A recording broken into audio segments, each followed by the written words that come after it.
A un mese dal suo giuramento il governo ha già avviato il primo tavolo di confronto con tutte le associazioni di categorie ed è un dialogo che vogliamo portare avanti con costanza lungo tutto il nostro mandato. Certo, avremmo voluto avere più tempo per confrontarci, soprattutto prima della legge di bilancio, però la nostra è stata una corsa contro il tempo. Obiettivamente ci siamo trovati a fare una manovra di bilancio in tempi molto ristretti. Abbiamo dovuto scrivere questa manovra senza rinunciare a delineare attraverso le nostre prime misure, soprattutto attraverso questa che è la misura principe dell'anno di un governo, una traiettoria che fosse il più possibile nitida, scelte che dessero un'indicazione su quelle che saranno le priorità della nostra azione.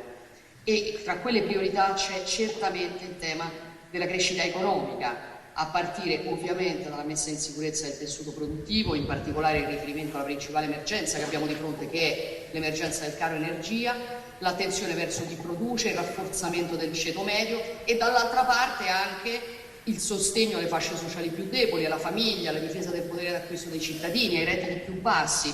La gran parte delle risorse e dei provvedimenti è stata dedicata proprio alle realtà produttive, per ribadire un principio che molto spesso in passato, troppo spesso dal mio punto di vista, era stato messo in discussione e che invece questo governo vuole ribadire, e cioè che non può esistere welfare, che non c'è stato sociale se a monte non c'è anche chi genera ricchezza. Allora anche qui mi permetterete citare qualche numero. L'Italia deve tornare a produrre energia e quello che serve deve banalmente essere fatto. Quasi metà del PIL del Veneto da questa associazione. Direi che è un bel segnale, soprattutto perché punta all'economia di scala, a razionalizzare, ed è un segnale che anche il pubblico dovrebbe cogliere. Direi che è fondamentale puntare all'economia di scala, ci permettono di risparmiare, di essere più efficienti e avere sempre come ultimo obiettivo, ovviamente che è il nostro principale, però è quello di dare servizio al cittadino, che tu sia associazione di categoria e quindi rappresentante di interessi piuttosto che un'istituzione.